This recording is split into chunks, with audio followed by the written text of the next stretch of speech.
Olá pessoal, bem-vindos ao De Frente com Texto. Esse é o nosso canal de estudo da Palavra de Deus. Que legal, mais uma semana podermos estarmos juntos estudando as Escrituras, em especial o Evangelho de Marcos.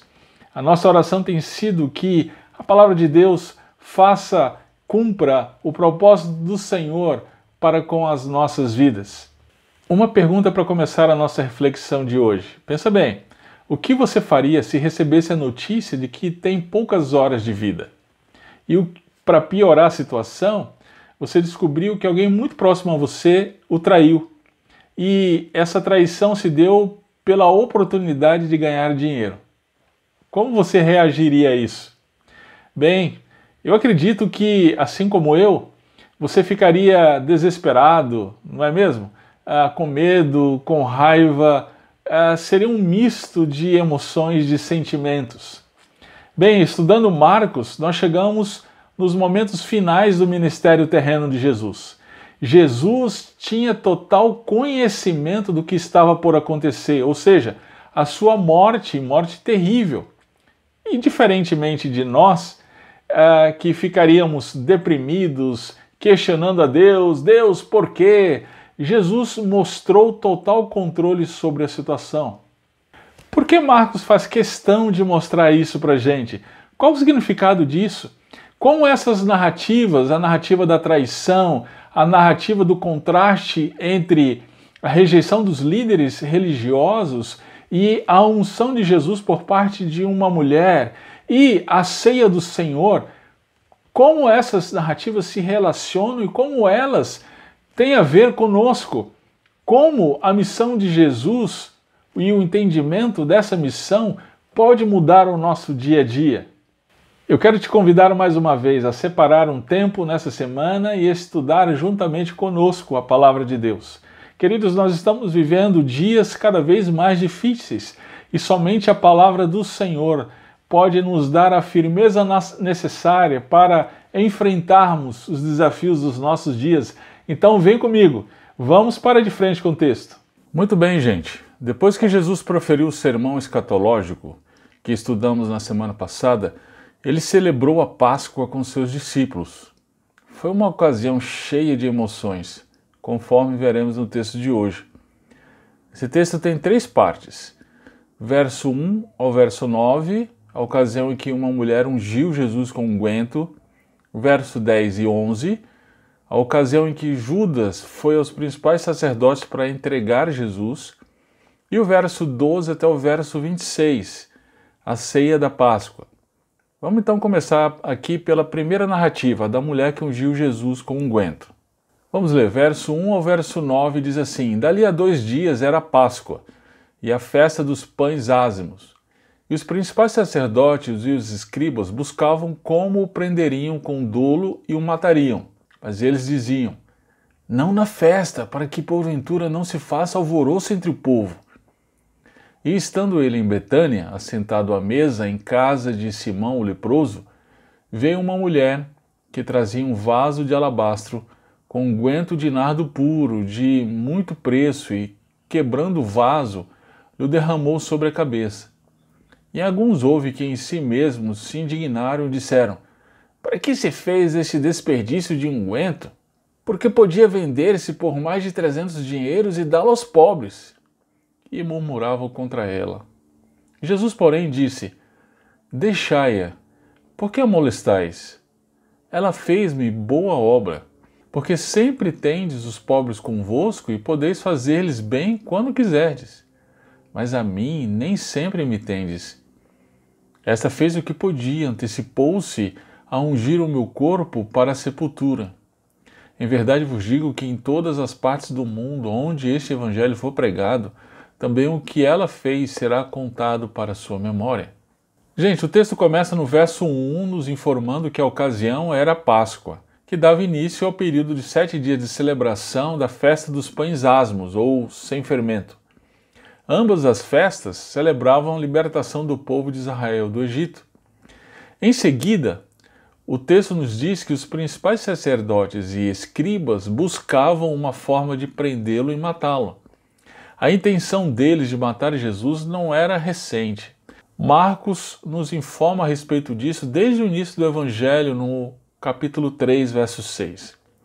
Entretanto, agora estava se aproximando a ocasião para isso, mas eles entendiam que não podia ser na festa, para não causar confusão. Bem, nessa ocasião, Marcos narra um fato que aconteceu com alguns dias antes, de acordo com o Evangelho de João, no capítulo 12. Jesus estava em Betânia, na casa de Simão, o leproso, alguém que, apesar de ainda se chamar de o leproso, certamente teria sido curado por Jesus. Por que será que Marcos narra nesse ponto um fato que aconteceu dias antes? É porque o que estava por acontecer estabelece um contraste incrível com a cena anterior. Enquanto aqueles líderes religiosos intentavam matar Jesus, Marcos narra a ocasião em que uma mulher ungiu Jesus. Vamos ver. Nessa ocasião, então, chegou uma mulher, e de acordo com João capítulo 12, verso 3, essa mulher era Maria de Betânia, a irmã de Marta. Você pode dar uma olhada também em Lucas capítulo 10, verso 39. Marcos nos informa que ela tinha vaso de alabastro, com unguento de nardo puro. Isso era muitíssimo caro, gente. O vaso era de gesso delicadamente tingido. O perfume havia sido extraído do puro nardo, das folhas secas da raiz dessa planta que era natural do Himalaia. O valor disso tudo, no verso 5, é 300 dinheiros, ou denários. Isso equivalia a 1 ano de salário de um trabalhador braçal. Fazendo uma conta aqui para a gente ter uma ideia de quanto valia aquilo, considerando que o salário mínimo hoje no Brasil é de R$ 1.100, então aquele perfume valia em torno de R$ 13.200. É, bem caro, né? Bem, ela quebrou o vaso e derramou sobre a cabeça de Jesus. Que cena! Por que ela fez isso? Qual o significado disso? Vamos ver, o próprio Jesus vai explicar. Mas antes, vejamos a reação das pessoas que presenciavam aquela cena. Eles reagiram a ela de maneira negativa. Veja o verso 4. Para que se fez este desperdício de unguento? Porque podia vender-se por mais de 300 dinheiros e dá-lo aos pobres. E já vimos que o perfume custava em torno de R$ 13.200. Isso é muito dinheiro. Os discípulos consideraram um desperdício. João, no capítulo 12, verso 6, nos informa que entre estes que consideravam um desperdício estava Judas Iscariotes, cuja intenção não era bem a de ajudar os pobres, mas no dinheiro. De toda forma, todos concordavam com Judas e dirigiam a Maria um olhar de repreensão. Afinal de contas, os pobres poderiam ser assistidos com aquele valor. Mas Jesus os repreendeu. Olha o verso 6. Deixai-a, porque a molestais? Ela fez-me boa obra. Por que Jesus os repreendeu? Jesus não se preocupava com os pobres? Olha, gente, basta ler rapidamente o Evangelho que a gente vê que Jesus estava um tempo inteiro cercado de pobres. Jesus não estava nos palácios. Mas olha o verso 7. Sempre tendes os pobres convosco, e podeis fazer-lhes bem quando quiserdes, mas a mim nem sempre me tendes. Jesus disse aqui que haveriam muitas ocasiões para assistir aos pobres, mas aquela ocasião em que Jesus estava em condição de humilhação, somente haveria aquela oportunidade. O verso 8 é muito interessante, veja. Esta fez o que podia, antecipou-se a ungir o meu corpo para a sepultura. Lembre-se que Jesus já vinha falando da sua morte desde o capítulo 8 de Marcos. Essa então seria a 4ª vez que ele falou de sua morte. Diferentemente dos discípulos de Jesus, parece que Maria estava ouvindo Jesus atentamente e havia entendido que o tempo da morte de Jesus se aproximava. De toda forma, a unção do Antigo Testamento era dada aos reis e sacerdotes como símbolo da capacitação do Espírito Santo para uma tarefa especial. Ali naquela ocasião da unção da mulher a Jesus, prefigurava a separação de Jesus para a morte. E isso seria uma tarefa especial, vamos ver abaixo. No verso 9, Jesus honra a atitude daquela mulher. Em verdade vos digo que em todas as partes do mundo onde este evangelho for pregado, também o que ela fez será contado para a sua memória. Por que Jesus relacionou o evangelho com a atitude daquela mulher?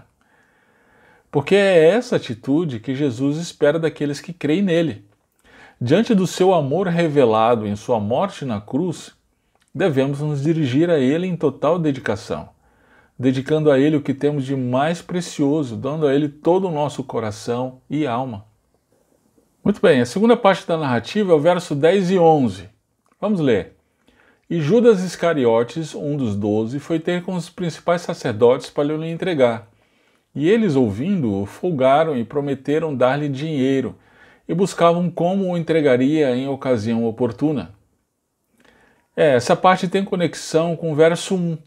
Lembre-se que Marcos começa o capítulo 14 nos informando que os principais sacerdotes e escribas buscavam ocasião para prender e matar Jesus.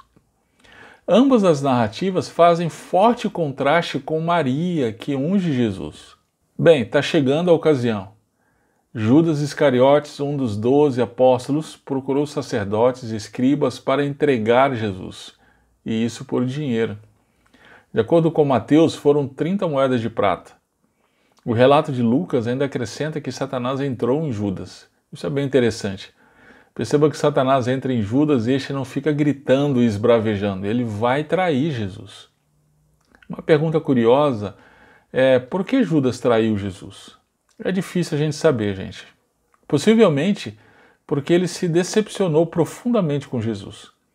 Judas esperava um libertador político, mas Jesus era o libertador de nossa alma. Quantas pessoas também se decepcionam, não é mesmo, com Jesus, porque descobrem nele um Jesus que não desejavam. Daí dão as costas para Cristo. A terceira parte da narrativa é o verso 12 ao 26. Vamos ler. E no primeiro dia dos pães asmos, quando sacrificavam a Páscoa, disseram-lhe os discípulos: Aonde queres que vamos fazer os preparativos para comer a Páscoa? E enviou 2 dos seus discípulos e disse-lhes: Ide à cidade, e um homem que leva o cântaro de água vos encontrará. Segui-o. E onde quer que entrar, dizei ao senhor da casa: O mestre diz: Onde está o aposento em que hei de comer a Páscoa com os meus discípulos? E ele vos mostrará um grande cenáculo mobiliado e preparado. Ali preparai-a para nós. E saindo seus discípulos, foram à cidade e acharam como lhes tinha dito, e prepararam a Páscoa. E chegada a tarde, foi com os 12.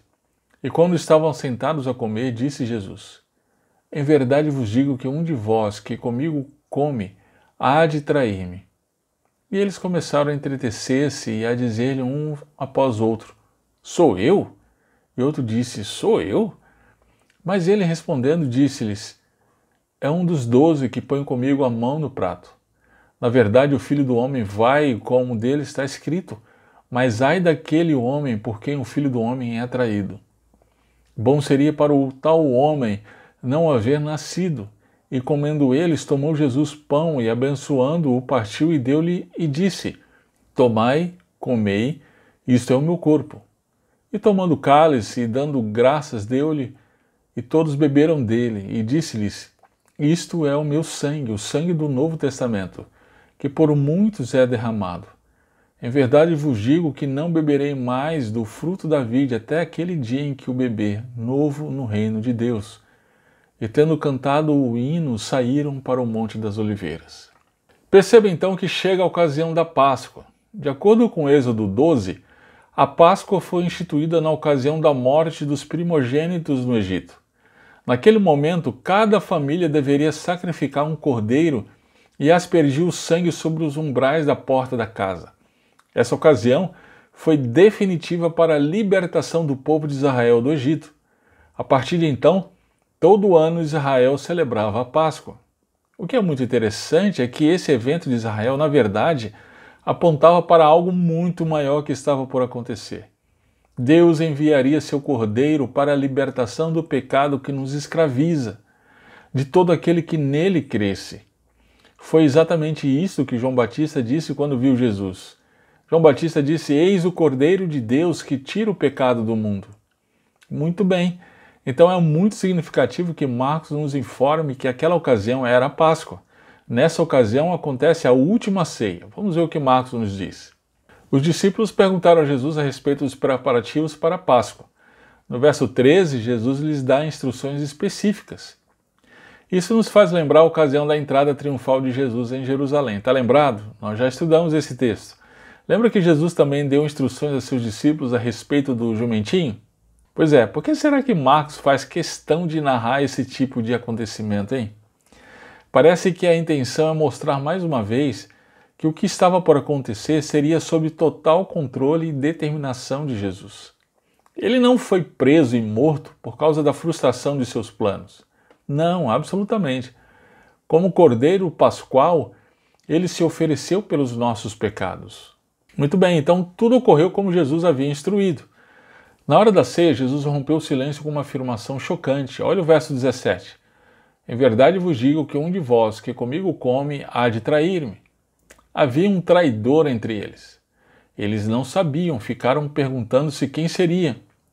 Mas já fomos informados desde o verso 10 que seria Judas. Jesus sabia de todas as coisas e sabia que era Judas. E a respeito dele disse no verso 20, olha aí, é um dos 12 que põe comigo a mão no prato. Essa é uma menção do Salmo 41, verso 9. Jesus está dizendo que aquele momento é mais um cumprimento da profecia a seu respeito. A profecia do Antigo Testamento é vasta quanto ao sofrimento e glória de Cristo. Todas elas se cumpriram até mesmo essa ocasião da traição. É isso que Jesus diz no verso 21, olha só. Na verdade, o Filho do Homem vai como dele está escrito. Mas ai daquele homem porque um filho do homem é traído. Bom seria para o tal homem não haver nascido. Já vimos que o Filho do Homem, conforme o Antigo Testamento, viria em glória, mas antes sofreria muito. Aqui Jesus diz que até mesmo a dor da traição lhe estava sendo acometida por ser o Filho do Homem. Além disso, nós vemos nesse verso 21 a questão da determinação divina e a responsabilidade humana. Deus determinara que o Filho do Homem seria traído, mas Judas foi totalmente responsável por sua traição. Como conciliar soberania divina e responsabilidade humana é um dos mistérios da palavra de Deus. Depois disso, então, começa a ceia. O pão representa o corpo e o vinho, o sangue de Cristo. A respeito do sangue, Jesus diz que é um novo testamento, ou aliança. A aliança de Deus feita com seu povo no Antigo Testamento agora havia passado. Ela já havia cumprido seu propósito.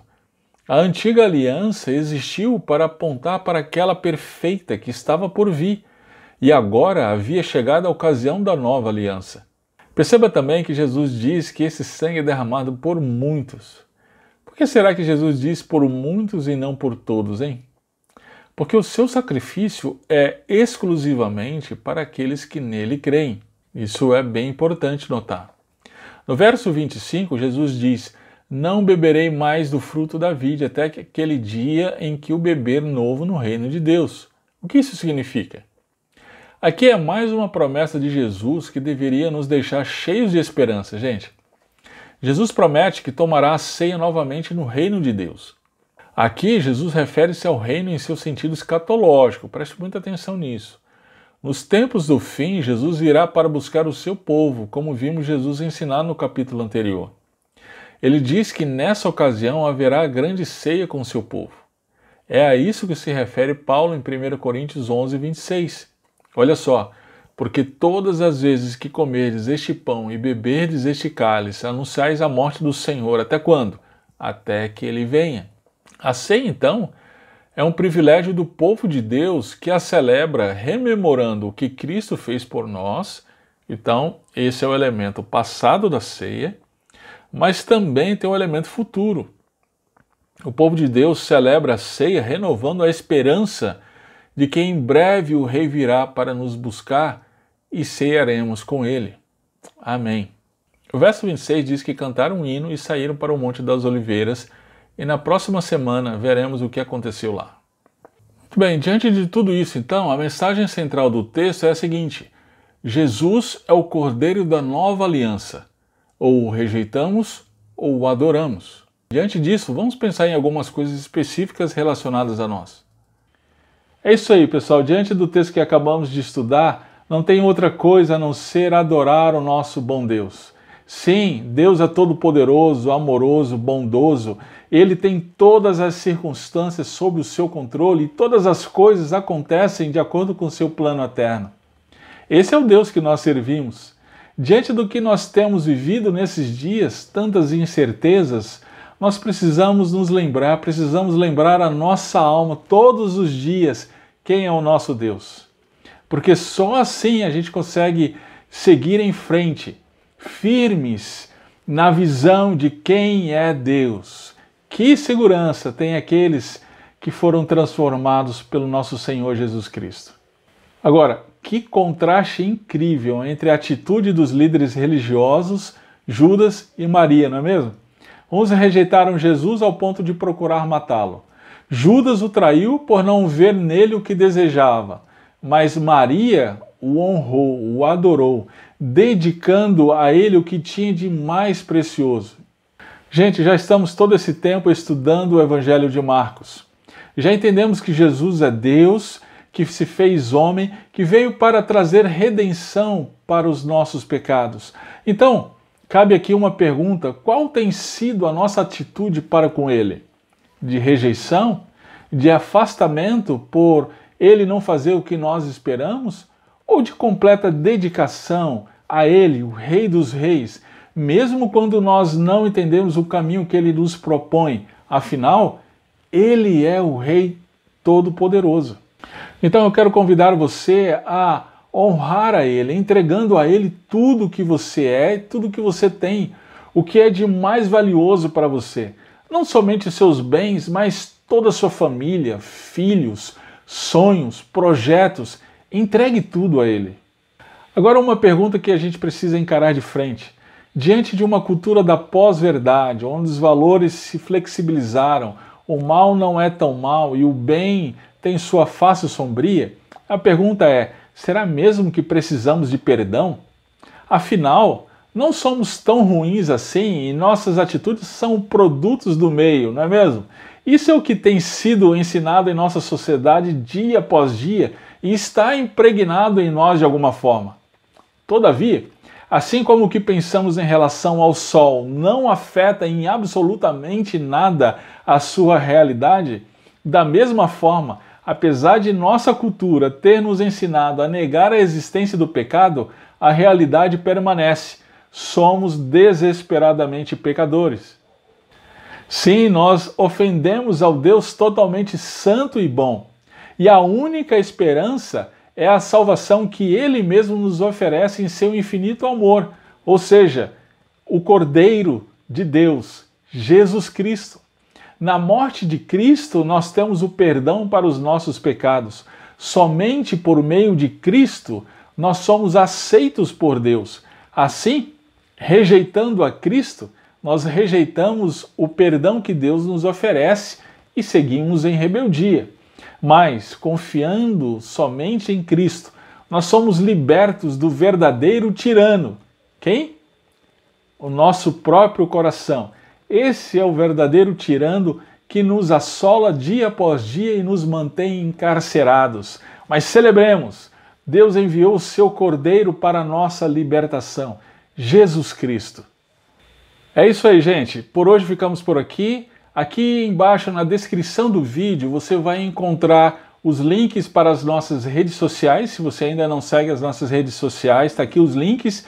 E também o link de inscrição para os nossos grupos de interação. Se você deseja interagir com os estudos que nós temos feito, você pode fazer via o nosso próprio canal, aqui nos comentários, ou entrar em um dos nossos grupos. Nós temos grupos de homens e mulheres e grupos exclusivamente para as mulheres.